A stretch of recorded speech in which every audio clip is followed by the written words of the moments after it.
அனைவருக்கும் வணக்கம். AR forms TN34 YouTube சேனல்லேருந்து நான் உங்கள் ராஜா. இன்றைக்கி நம்ம இப்போ எங்கே வந்திருக்கோன்னு பார்த்தீங்கன்னா கோபியோட ஃபார்முக்கு தாங்க வந்திருக்கோம். நம்ம கோபியோட ஃபார்ம் வந்து எங்கே அமைஞ்சிருக்குன்னு பார்த்தீங்கன்னா திருச்செங்கோடு டு ராசிவரம் செல்லும் வழியில் மேட்டுப்பாளையம் என்ற இடத்துலேருந்து வடக்கு 2 கிலோமீட்டரில் அமைஞ்சிருக்குங்க.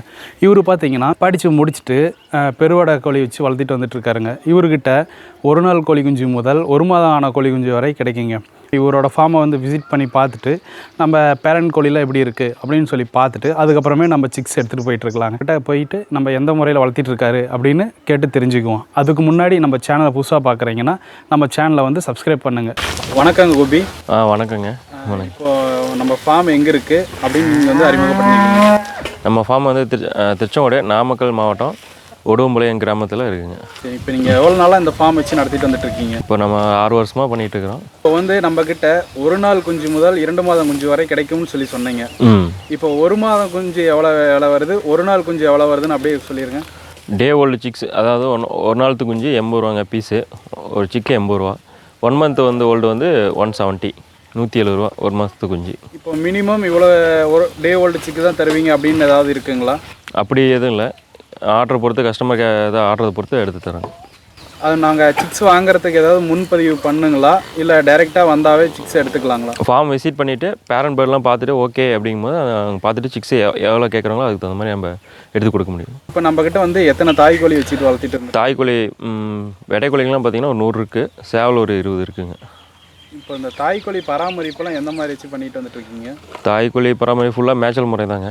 நம்மளுக்கு மக்காசோளம் அரிசி எல்லாமே மேய்ச்சல் முறையில் தான் இயற்கையாக இது பண்ணி தான் பண்ணிகிட்ருக்குறோம். அதுலேருந்து சிக்ஸ் எடுத்துகிட்டு இருக்கிறோம், அப்படியே எடுத்து பண்ணிகிட்ருக்கோம். பார்த்தீங்கன்னா டே ஓல்டு சிக்ஸ் வந்து அப்படியே எடுத்து கொடுத்துருவீங்க. இப்போ 1 மந்த் ஆன சிக்ஸுக்கெல்லாம் ஏதாவது வேக்சின் கீழ் போட்டு தருவீங்களா? 1 மந்த் ஆன சிக்ஸுக்கு 4 டைம் வேக்சின் பண்ணி தருவாங்க. 4 டைம்ஸு.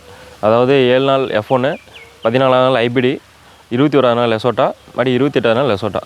ஸோ அப்போ நீங்கள் எல்லாம் போட்டு தான் தந்துட்டு வந்துட்டு? ஆமாம், 4 டைம் வாங்கிட்டு போகிற இடத்துலையும் பார்த்தீங்கன்னா நம்ம அப்படியே போயிட்டு கோழியை வாங்கிட்டு போகிறதுக்கப்புறம் 35 டேஸுக்கு அப்புறம் ஃபவுல் பாக்ஸ்னு ஒரு வேக்சின் இருக்குது, அதாவது அம்மை தடுப்பூசி. அதை போட்டுட்டு அதுக்கப்புறம் நம்ம பண்ணிக்கலாம். அதுக்கப்புறம் ஒரு 1/2 kg வந்ததுக்கப்புறம் ஒரு 1/2 கிலோ சைஸ் 3 months ஆனதுக்கப்புறம் RDVKன்னு சொல்லி ஒரு வேக்சின் போட்டுட்டோம்னா நமக்கு ப்ராப்ளம் வராது, எந்த பிரச்சனை அந்த இதுவும் வராதுன்னு வச்சுங்களேன். இப்போ வந்து நம்மக்கிட்ட சொன்னீங்க தாய்க்கோழி வந்து 100 வச்சுருக்கோம் அப்படின்னு சொன்னீங்க. இப்போ நம்ம தாய்க்கோழியில் முட்டையிடும் திறன் எவ்வாறு இருக்குது கோபி? அதை பற்றி அப்படியே கொஞ்சம் சொல்லுங்கள் கோபி. 100 கோழிக்கும் போது பெருவடையும் போது 10 to 12 முட்டை தான் வைக்குங்க. நம்மளுக்கு அதே மாதிரி தான் 100 கோழிக்கு ஒரு நாளைக்கு 10லேருந்து 15 முட்டை தான் வருங்க. ஒன் டேக்கு வந்து 10லேருந்து 15 தான். நம்ம 100 கோழி இருக்கும்போது நம்ம வந்து பண்ண முடியாது, கோழியில் வச்சு இட முடியாது. பெருவடைனாவே எப்பயுமே முட்டையை உடச்சிருங்க. அடை வச்சோம்னா அதில் பேன் தொல்லை இந்த மாதிரிலாம் இருக்கும். அதனால் இன்குபேட்டர் போய்ட்டுங்க. எப்பயுமே ஸ்டார்டிங்லேருந்து இன்குபேட்டர் தான் பெஸ்ட்டுனால இன்குபேட்டர் யூஸ் பண்ண ஆரம்பிச்சிடும். இன்குபேட்டர் யூஸ் பண்ணி தான் சிக்ஸ் எடுத்துகிட்டு இருக்கிறோம். இப்போ நம்ம இன்குபேட்டரோட கெப்பாசிட்டி எவ்வளோ கோபி வருது? இன்குபேட்டரோட கெப்பாசிட்டி வந்து பார்த்திங்கன்னா 340 வருதுங்க கெப்பாசிட்டி. இப்போ வேற ஒரு இடத்துல இருந்து முட்டை கொண்டாந்து கொடுத்தா நீங்கள் வந்து ஹேட்ச் பண்ணி தருவீங்களா? பண்ணிவிட்டு முதல்ல ஸ்டார்டிங்கில் பண்ணிகிட்டு இருந்தாங்க. அது முதல்ல வேறு இன்குபேட்டர் ஒன்று 240 இருந்துச்சு, பண்ணிகிட்டு இருந்தோம். அதுக்கப்புறம் சில பிரச்சனைகள்லாம் வந்ததுனால அது ஸ்டாப் பண்ணுறதில்ல. இப்போ நம்மளதே முட்டை டெய்லி தான் ஆகுதுனால கலெக்ட் பண்ண சிக்ஸ் டே ஓல்டு மந்த் ஓல்டு கொடுக்கறதுனால நமக்கே கரெக்டாக இருக்குது. அதனால் இப்போ வெளியிலேருந்து வாங்குறது இல்லைங்க. நம்மக்கிட்ட இருக்க கோழிக்கெல்லாம் தீவன முறை எவ்வாறு நீங்கள் வந்து கொடுத்துட்ருக்கீங்க அதை பற்றி அப்படியே கொஞ்சம் சொல்லுங்கள். தீவன முறைன்னு பார்த்தீங்கன்னா காலையில் ஒரு டைம், சாயந்தரம் ஒரு டைமுங்க. மொத்த டைம் எல்லாமே மேய்ச்சல் முறையில் தான். நம்மளுக்கு காடு தோட்டம் ஒரு 5 ஏக்கர்ஸ் இருக்குதுங்க. அதில் ஃபுல்லாக மேய்ஞ்சிட்டு வரது தான். நம்ம காலையில் டைம் பார்த்திங்கன்னா மக்காசோளம் போடுவோங்க.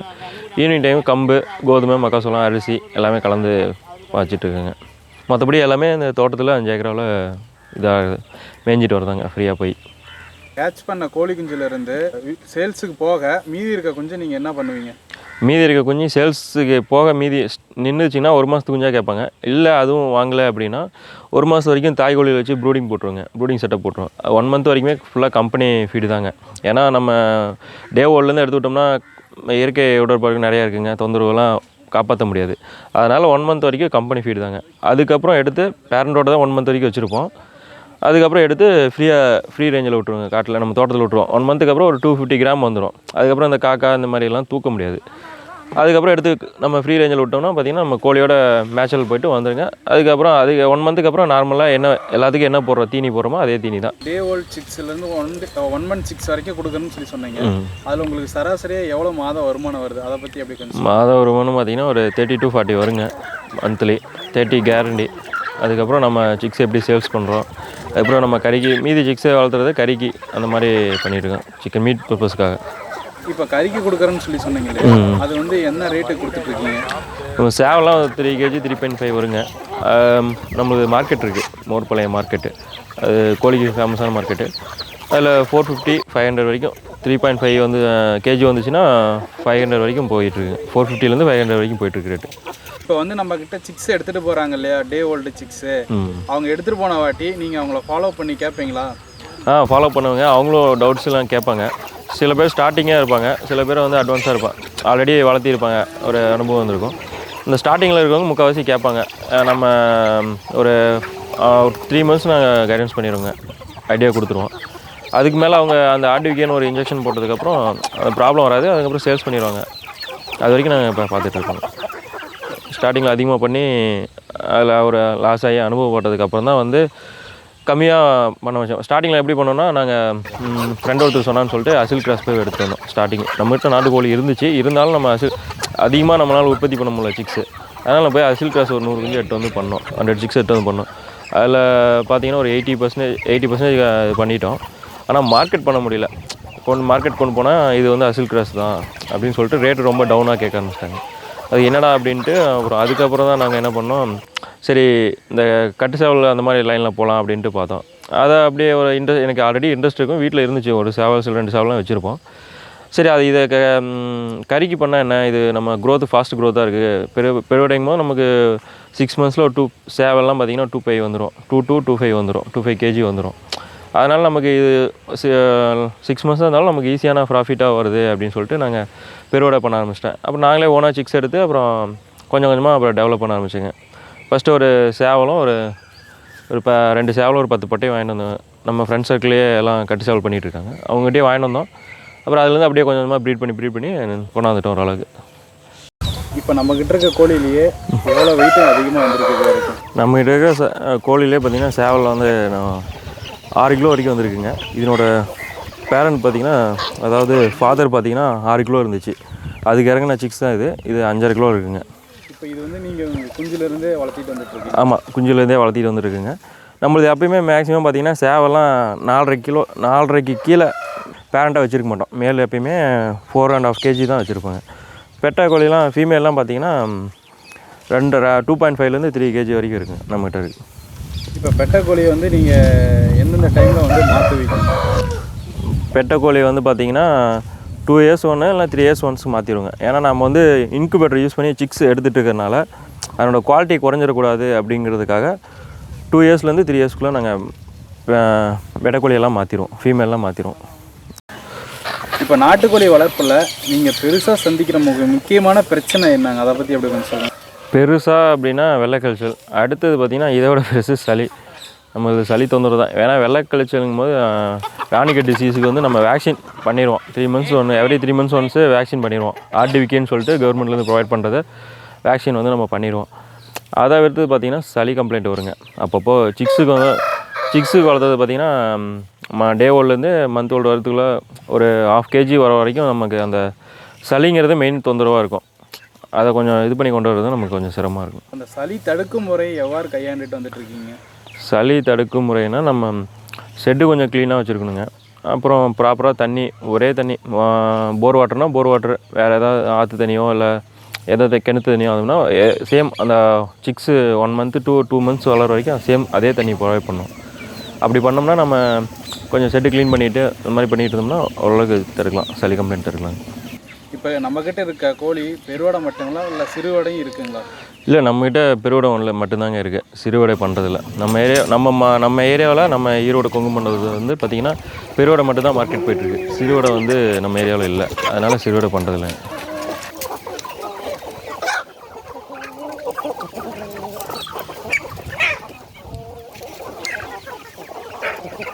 6 வருஷமாக நீங்கள் ஃபார்ம் வச்சு நடத்திட்டு வந்துட்டுருக்குன்னு சொன்னீங்க. வெள்ளை கழிச்சலால் உங்களுக்கு பாதிப்பு ஏதாவது வந்திருக்கா? ஆமாம், வந்திருக்குங்க.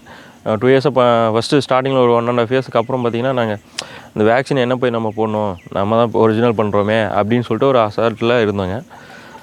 ஒன்ஸ் வந்துச்சு, நம்ம என்ன பண்ணோம், பக்கத்து ஃப்ரெண்டு இதில் வந்து ஒரு சேவல் பிடிச்சிட்டு வந்தோம். அதில் ஒரு ராணிக்கட் டிசீஸ் இருந்துச்சு, தெரியாமல் பிடிச்சிட்டு வந்தோம். நம்ம கோழிக்கு வந்து பார்த்திங்கன்னா ஒரு 250லேருந்து 300 இருந்துச்சுங்க. நம்ம எதுக்குமே ஆர்டிவிகேங்கிறது அந்த வேக்சின் பண்ணவே இல்லை. நாம் ஏன் அப்படி போடணும் அப்படின்னு ஒரு லெத்தர்ஜியாக விட்டுட்டுங்க.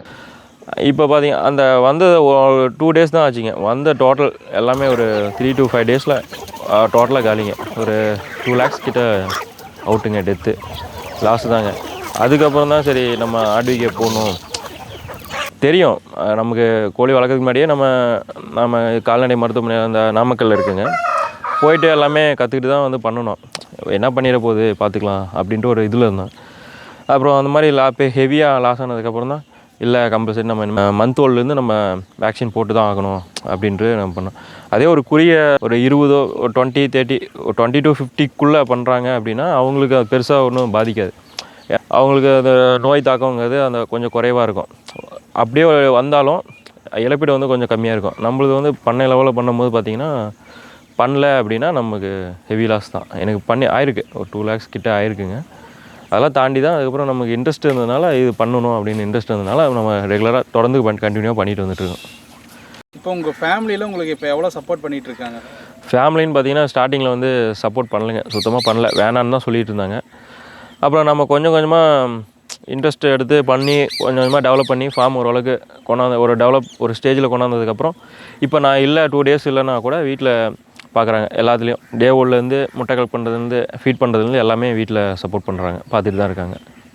இப்போ நீங்கள் இவ்வளோ கோழி ஒன்றா விட்டு வச்சுருக்கீங்கல்ல, இது ஒன்றோட ஒன்று கொத்திக்காதுங்களா, சண்டை போட்டுக்காதா? அதை பற்றி அப்படியே கொஞ்சம் சொல்லுங்கள். சண்டை போட்டுக்காதுங்க. ஏன்னா நான் தான் சொன்னேங்களா ஸ்டார்டிங்கில் ரெண்டு செட்டு போட்டிருக்கோம் அப்படின்னு சொல்லிட்டு.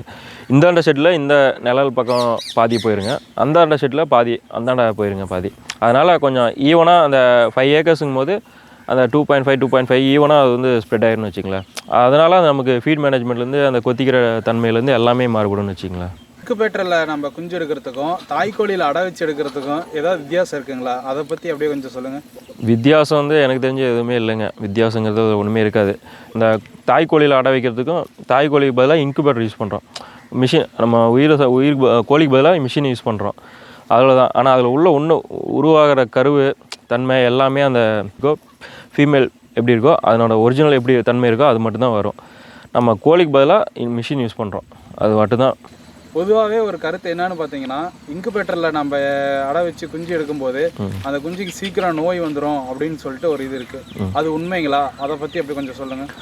அது உண்மை இல்லைங்க, அது உண்மை இல்லைன்னு தான் சொல்ல முடியும். ஏன்னா வந்து நம்மளோட உள்ள முட்டைக்குள்ளே வந்து கரு உருவாகிறது எந்த அளவுக்கு அந்த உயிரணுக்கள் அந்தளவுக்கு இருக்கோ அதை பேஸ் பண்ணி தான் கோழியாகவும் இன்குபேட்டரில் வச்சாலும் அது சேம் அதே குவாலிட்டியில் தான் வரும்.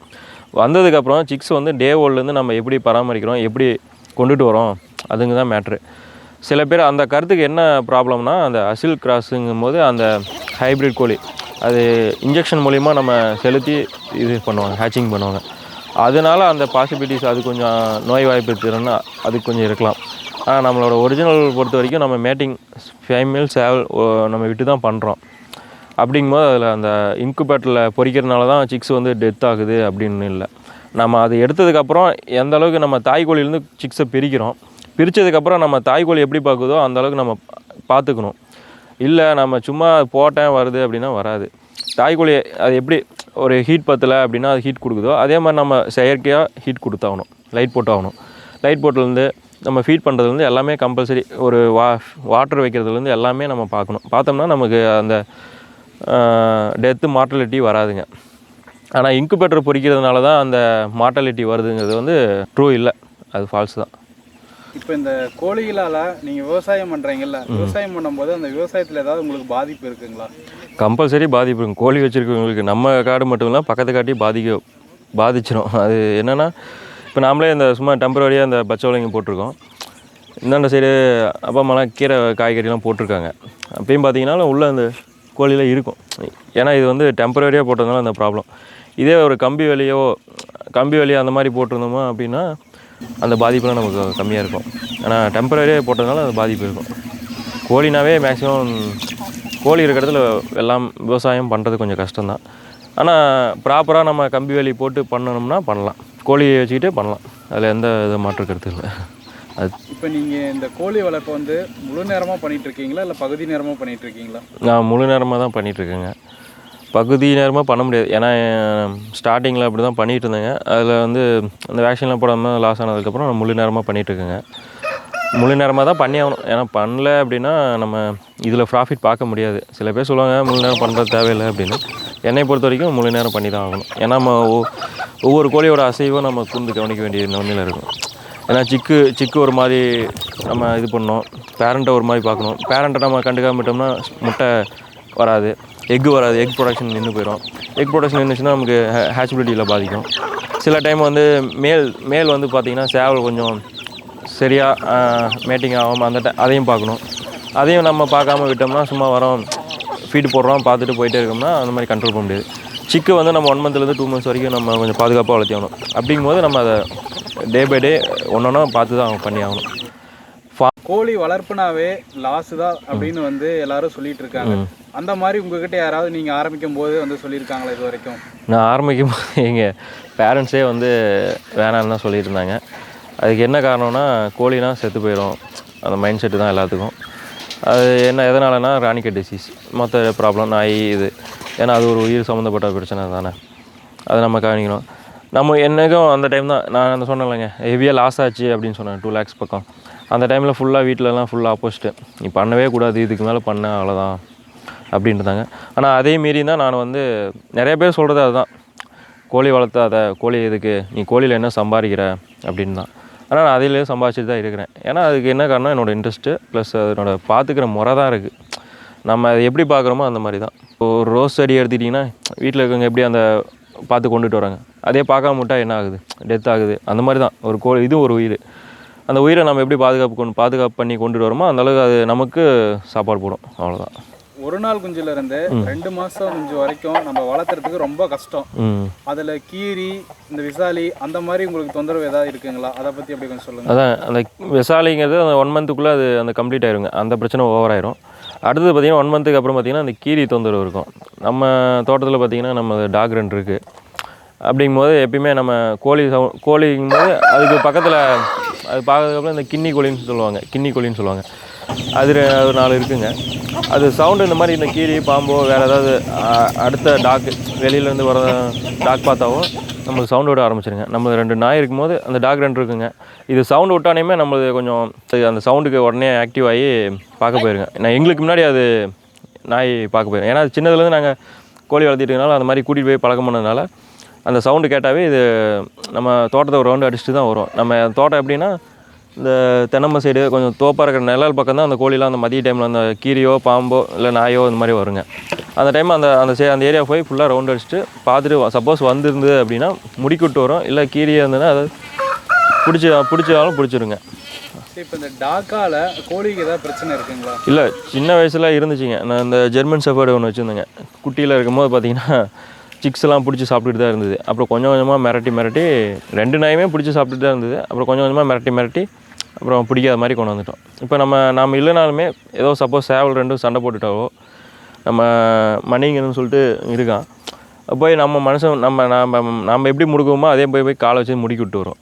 அந்த மாதிரி ஒரு கேரக்டர். அதனால் கொஞ்சம் அறிவிலான கேரக்டர். நம்மக்கிட்ட 5 ஏக்கரா இருக்குதுன்னு சொல்லி சொன்னீங்க.